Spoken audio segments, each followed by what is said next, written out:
Talk with Mitch Lafon. We are speaking with Joe Bouchard. Of course, the new album is called Strange Legends. And as we say here in Montreal, bonjour, Joe. How are you? Bonjour, bonjour. Comment ça va? Ça va très, très bien. And I'm glad to see that we are both sort of floating heads in front of our chosen backdrops. But just before we start talking about Strange Legends, your picture back there on your backdrop, that is, I think you said 1972 with Blue Öyster Cult? Yes, we did that up at Needle Park. Oh wow! It's actually called Verdi Square. Giuseppe Verdi, the composer, that's a tribute to. Oh wow! Now the Italian composer. So we had to kick all the junkies out of the park so we could take this picture. Was that a promotional shot for the first album, which of course came out in 1972? Yeah, I think it was more like the second album.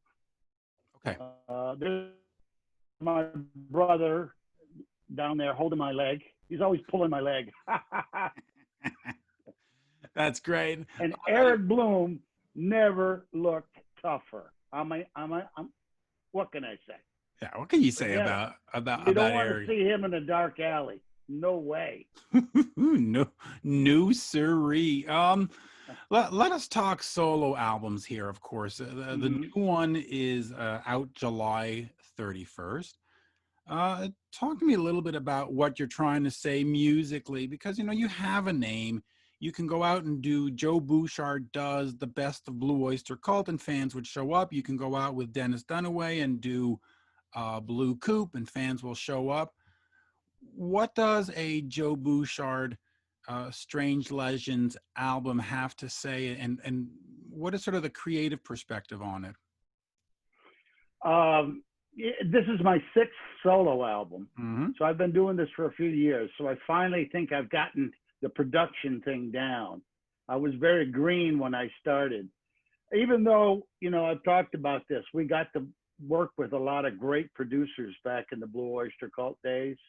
I mean, Tom Werman, of course, our manager, Sandy Perlman, was great, and David Lucas, and then we worked with Martin Birch, who did all those great Deep Purple records, the early Deep Purple. I love those records.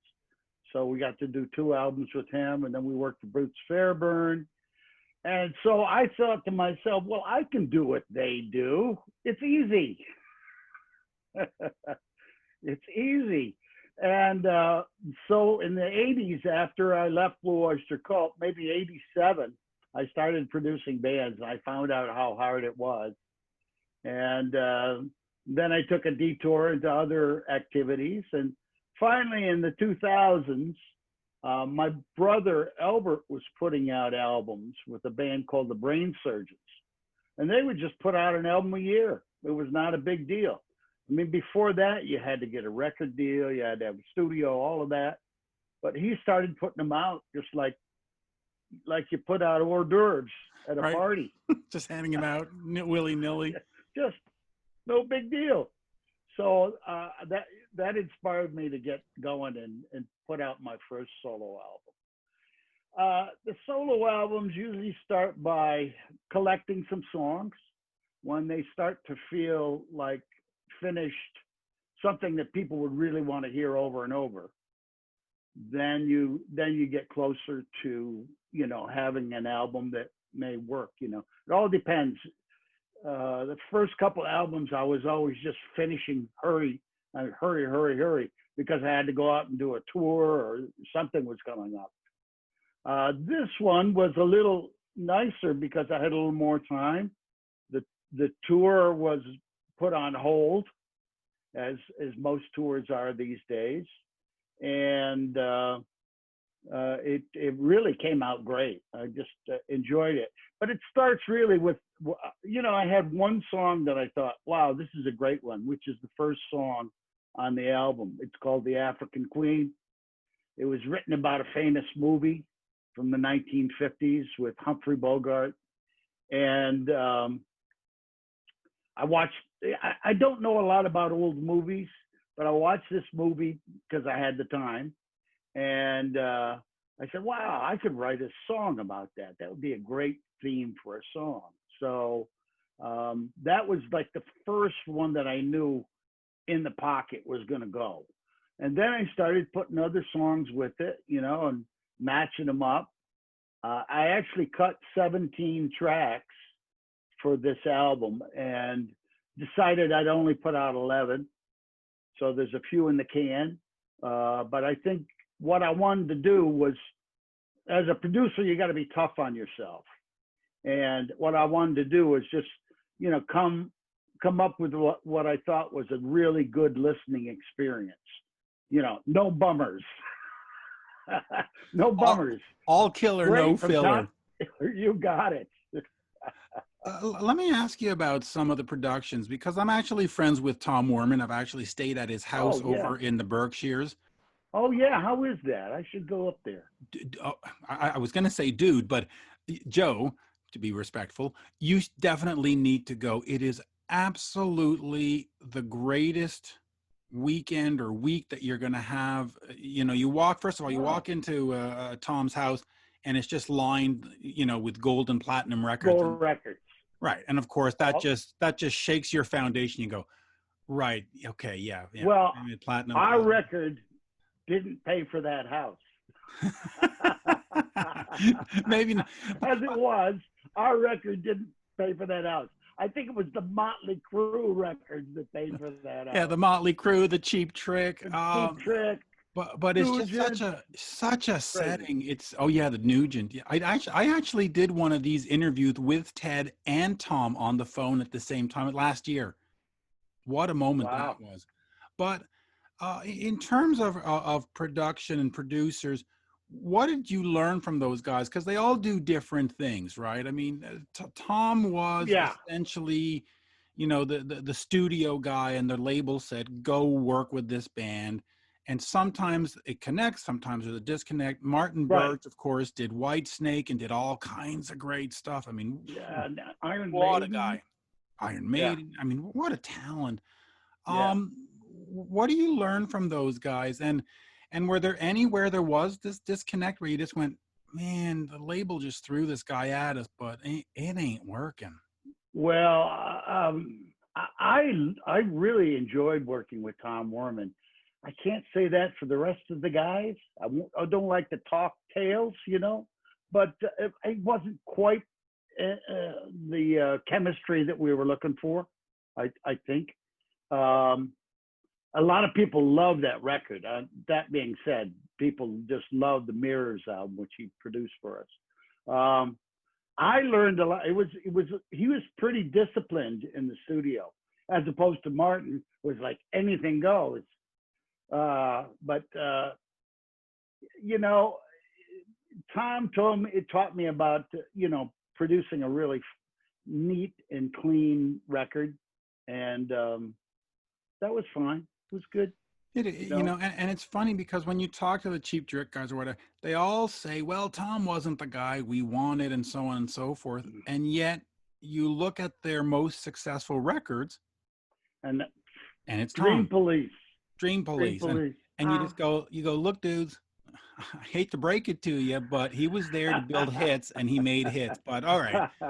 Let's quickly talk about Strange Legends. In terms of putting together these 11 songs, do you look back at your history, doing the stuff with Blue Coupe, doing the stuff with Blue Öyster Cult, and say, okay, the fans expect a certain sound from me. Let me write them a certain album with a certain sound? Or do you say, hey, listen, I've been doing this for 50 years. I'm going to write whatever I want. And if it sticks, it sticks. And if it doesn't, it's my creative baby. Well, let me say, I don't really try to emulate the Blue Öyster Cult sound. Right. In fact, I try not to, but it's just so part of, what I do. It just seems that people say, hey, that's a lot like Blue Öyster Cult. Well, I didn't try. It's just, the first couple of albums, I felt like I wanted to be the acoustic guy, strumming the acoustic guitar and the in the, you know, in the vineyard, like Richie Blackmore, and the vineyards and the churches. But acoustic is hard. Acoustic music is really hard. I mean, to do it right, it's really difficult. So I ended up, you know, I'd start an album with an acoustic guitar and say, oh yeah.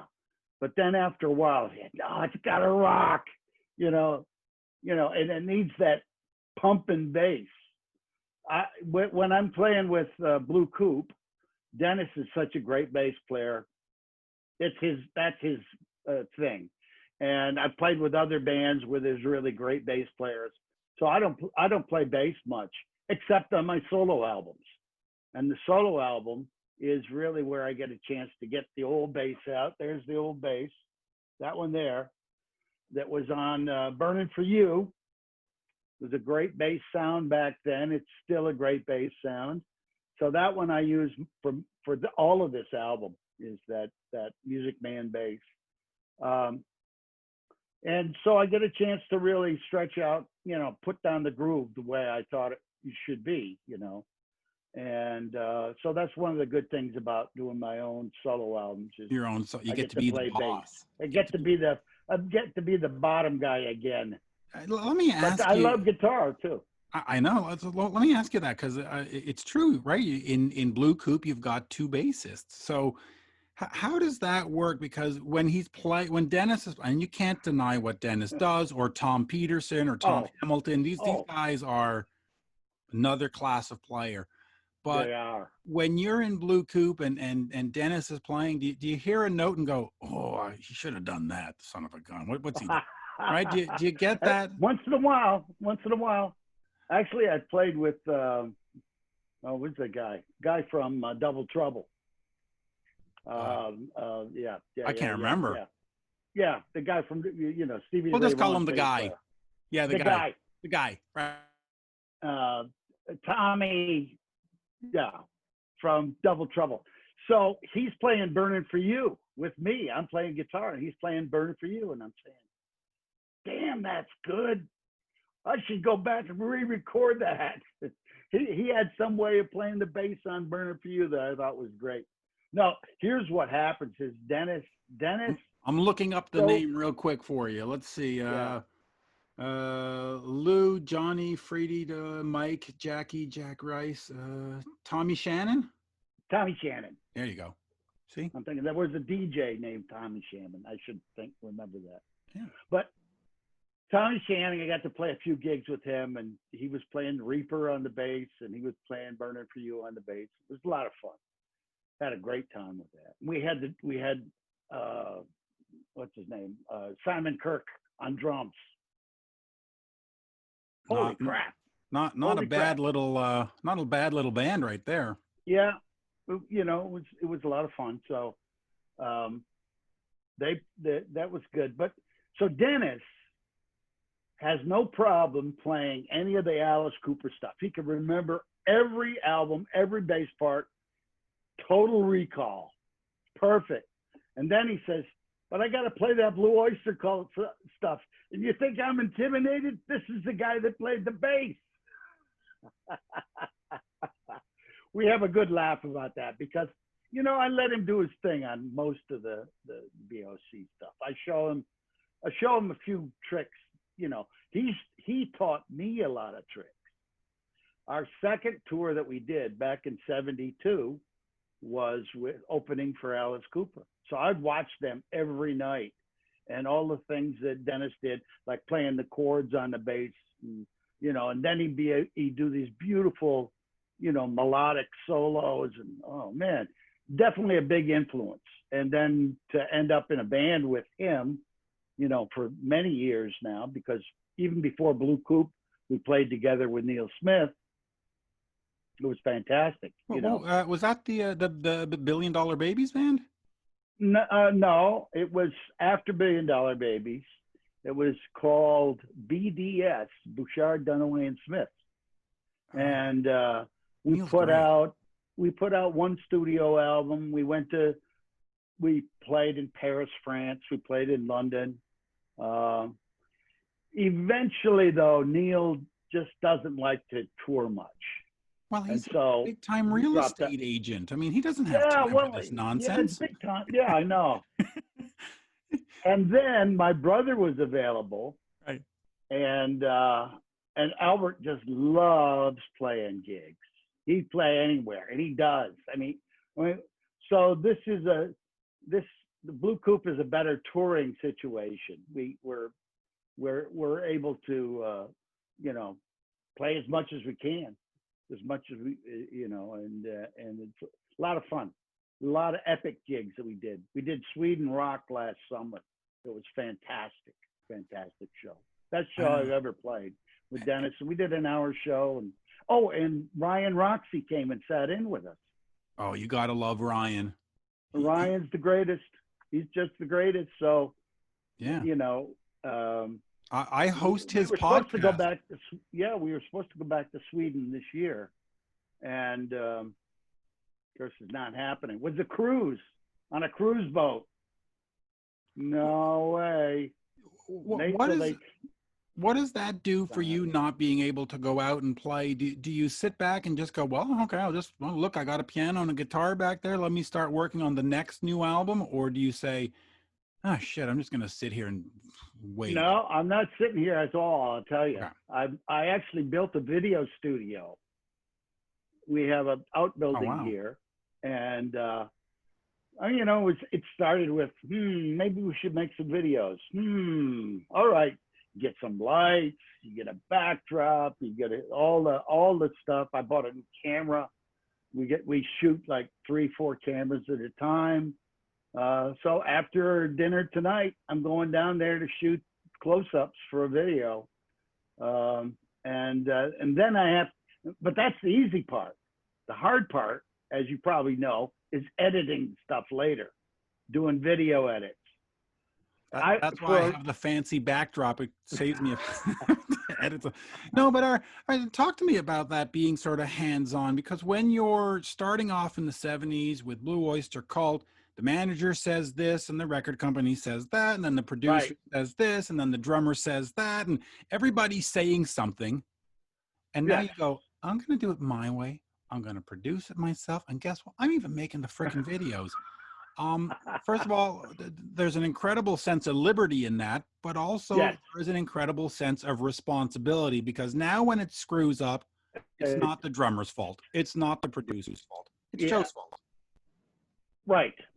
Yeah, you have nobody to blame but yourself. And but I want to do a video for every song on this album. I've got all summer to do it, and I've shot some preliminaries. It's kind of like making an album where you do some demos, try to see what works. Maybe totally reorganize the concept. I kind of like the technical side of things. In fact, going back to my earliest youth, my dad was a TV technician in the local TV station in upstate New York. Watertown, New York, which is right by where I am. I'm not too far from WWNY. He worked there for 25 years, but he did the not only the TV station but the radio station, and he was the guy. He did the sign off at night. He would do audio. He would do video. The kids are going, what do you mean sign off? There's no sign off. TV's all day long. It's like, no, kids. TV used to turn off at midnight or whatever. Remember that? Yeah. But so he was really very technical. And the earliest times I remember going to see my dad work was at the TV station. So we played on the Kiddies Carnival Club. I was like 12 years old. We played between the cartoons. It was an afternoon, like 5 o'clock cartoon show. We play between the cartoons. It was quite a hoot. That was the start of my showbiz career. I remember all those stuff in the Mickey Mouse Club, and a lot of people got their start in the Mickey Mouse Club. Sure. Let me ask you just real quick here, and I'm not going to spend too much time on Blue Öyster Cult, but listen, you were in Blue Oyster Cult. I got to ask you a couple of questions. You start the band, you build it up, you work the clubs, you sweat in the clubs. There's a van, there's no money coming in for some time, and then you have this success. What happens in the mid 80s, 85, 86, where you just say, I don't care what we've done for the last 13 years. I'm out. Was it just creatively you were exhausted? Was it the finances that was a Yeah, yeah? all of that. I say one of the big reasons is I got tired of playing bass, and I wanted to be a guitar player. And of course, Wow. when you're in a band with Buck Dharma, forget about it. There's nobody better than Buck. Buck's incredible. He can play rings around me, but I just had that desire to get back and try some different things. So it was, so I've done a lot in the last Oh, last 30 absolutely. years. Oh, absolutely. And, I got my master's degree in music. Oh, I wow. enjoyed being an academic at the University of Hartford. I did that. I actually made a ballet for the Connecticut Ballet. I had dreams of becoming a composer. But then in 97, a very fortunate thing happened where Metallica decides they're going to cover a Blue Oyster Cult song. And I thought, well, they're probably doing one of the usual songs. And then I found out they were doing the song that I co-wrote called Astronomy. So the first thing I did was quit my day job. It's like, I'm quitting my day job. I was working in a publishing company. Wow. It was a fun job, but it was one of those jobs where you stare at a computer 8 hours a day, 40 hours a week, And after the first year or two, I did it for 3.5 years. After when we get to the third year, I said, this is getting to be a little boring. So then Metallica covers that song. They ended up selling about 5 million CDs, as they do often. Always. Yeah. Brian Tatler of Diamond Head says, listen, Mitch, Metallica bought my house. So. Oh, yeah. That album. Album. Garage Inc. They covered Am I Evil and the Prince. Right. Yeah. And they covered yours. I was, the way it split up, I was making like a penny, okay? But somebody like Lemmy was making a quarter for every song on that album. I mean, for his songs on that album. So that certainly paid for Lemmy's bar bill. Bar bill, yeah. Well, yeah. In Lemmy's case, man, what? Yeah. And I did a tour with Brian Tatler. Yeah, Tatler's he is great, phenomenal player. But I was just going to quickly relate it again to Metallica. You said you wanted to make a video for every song, and they've done that on their last album. And that's a brilliant way to, first of all, cut down the bootleggers that are going to take your album and make a song and a video. So now you have the official one, but it's also a great way to monetize it in this thing, because now you've got 11 songs that people are clicking on, and every time they click and watch, you get paid. And listen, that's the way it should be. Yeah. It's people are renting their music, and if you have something that they want to hear more than once, they got to rent it again. So I'm all for that. Yeah, keep clicking, and listen, in this day and age with the technology, it's not out of the realm to make good-looking videos that don't cost $100,000. I mean, you can just sit on your computer and tippity tap. And we did 6 videos for MTV, and we had a whole Hollywood set and makeup artists and I don't know, and they were very expensive to make, those videos, and they only really played one, which was Burn for You. That was a big video. And those videos is where you learn not the word Blue Coupe, you learn the word recoup, and you go, oh, recoup. I don't like recoup. I like Blue Coupe. That's a much better. A I much like better. green coupe. I Yeah. like green coupe. Yeah, recoup is not a good thing. Of course, Yeah. I'll remind the folks that Strange Legends is out on July 31st. At this point, might as well just say it's out now because it really isn't Yes. this week.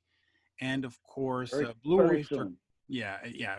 Well, what are we today? Tuesday, so Friday, I guess. Yeah, yeah. And of course, let me just quickly ask you one last Blue Oyster Cult thing, just real quick. Sure. Obviously, Don't Fear the Reaper is not just a song. It is one of these iconic songs. You cannot listen to classic rock radio without hearing that at least once a day. What does that song mean to you? I mean, other than Money in the Bank for the band, what does that song as a song mean to you? Oh, well, first of all, I love the song. I loved it from the first time I heard the demo. It was on cassette. Donald brought a cassette into rehearsal, and I was sold. I said, finally, this is the song that we've been looking for. It had all the elements of what could have been a hit song, and all I worried about is like, let's not screw this up, Don't screw it up, because sometimes productions can take a turn for the worst. You have all the greatest intentions in the world, but then things don't work out. Egos get involved, and they go, "Oh, I need an extra little guitar solo. I need a little extra drum fill." And you go, "No, right. No, let the song breathe." And then the complexities of the mix. Everybody has an idea how it should sound in the mix, but we just had the right combination of personalities. David Lucas said, "Go out there and play the cowbell," to my brother. Shelly Yakis, a great engineer, who did, so many Tom Petty and Stevie Nicks and John Lennon. He mixed it, and he just did a brilliant job. Yeah, that is it's definitely a high point, and you kind of wish, well, maybe we should have had 5 more of those. We'd be as big as Elton John right now. Yeah, you would but be. That wasn't going to happen. But it's just got to feel good. I mean, it came out in '76, so quick math is what, 44 years ago? 44 years ago, and it's still on the radio, and it's still played, and you still hear your parts. I mean, magical. It's magical. Yeah, magical. It's magical. The layers and you can hear it once and then hear it another day, and it's like, I didn't hear, you hear something totally different. Yes, and cultural. Saturday Night Live picked up on it, and of course the cowbell jokes and blah blah blah. But hey, that's my cowbell. There's the cowbell. Yeah, I'm not going to ask you to play it, but anyway, Strange Legends is out now. Absolute pleasure. I've never interviewed anybody from Blue Öyster Cult or from Blue. Actually, I have been interviewed Dennis Dunaway a bunch of times. Yeah, but I've been following you for years. Oh, I don't know. Yeah, somewhere, Facebook. We've been on Facebook friends. Facebook for years. and now on Twitter, and I'm just all out there. Great to talk to you. Promoting the rock and roll as much as possible. And I love it. Love what you do. That's what you got to do. And listen, I'm telling you, as God is my witness, go over to Tom Werman's house. Forget whatever happened in the studio. You will have a great experience. It is fabulous. I've emailed him a few times, and I definitely put that on my bucket list for something to do. Oh, it's fun. It's right up near where my daughter, my grandkids live. So. Yeah, it's in the Berkshires. You drive, head over to Albany as you're driving up to Watertown, and you stop. I know exactly where it is. Yeah. You stop in. Anyway, merci, monsieur. Thank you so much. Merci beaucoup. À la prochaine. Let's do another one soon. Cheers. Thanks. That was good. Perfect. Let me stop the recording. Okay.